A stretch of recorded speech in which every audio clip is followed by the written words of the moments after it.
தமிழ் இசையை உலகம் முழுவதும் பரப்ப வேண்டும் என்பதே குறிக்கோள் என்று பிரபல திரைப்பட இசையமைப்பாளர் ஹாரிஸ் ஜெயராஜ் தெரிவித்துள்ளார்.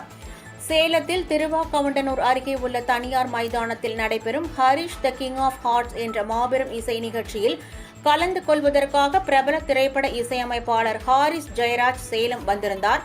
அப்போது செய்தியாளர்களுக்கு பேட்டி அளித்த அவர், சேலத்தில் வரும் 13ஆம் தேதி மாலை 7 மணி அளவில் இசை நிகழ்ச்சி நடைபெற உள்ளது எனவும், இந்தியாவிலேயே மிகப்பெரிய இசை கச்சேரியாக இது அமையும் எனவும் கூறினார்.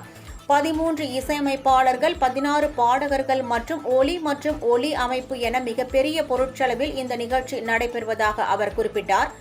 இந்த இசை நிகழ்ச்சியை காண்பதற்காக பல்வேறு மாநிலங்களில் இருந்து ரசிகர்கள் வருகிறார்கள் எனவும், சினிமா துறையே சேலத்தில் இருந்துதான் சென்னைக்கு சென்றது எனவும் சுட்டிக்காட்டிய அவர், அவ்வளவு பெருமைக்குரிய சேலத்தில் இசை கச்சேரி நடத்துவது தனக்கு பெருமையாகவும் இருக்கிறது என்றும் கூறினார்.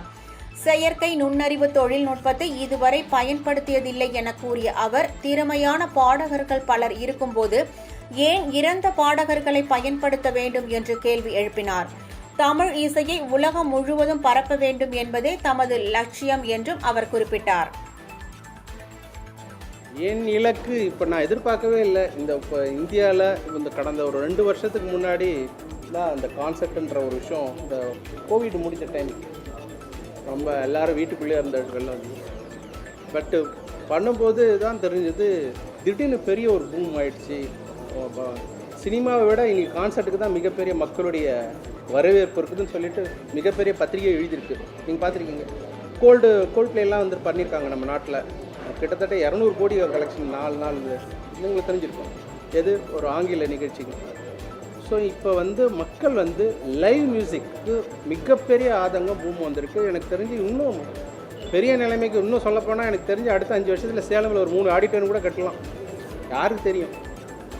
ஸோ இதற்கு நான் ஒரு அடித்தளமாக இருந்திருக்கன்றதுல எனக்கு ரொம்ப சந்தோஷமாக இருக்குது. ஸோ எனக்கு வந்து ரொம்ப நன்றி. ஸோ இப்போ எனக்கு தமிழ் இசையை உலக அளவில் உயர்த்துறது தான், வேறு ஒன்றும் கிடையாது. இந்த பாட்டு இப்போ வந்து கொரியாவில் கேட்கும்போது சந்தோஷமாக இருக்குது. இப்போ கேட்ட அந்த ஃப்ளூட் பிட்டு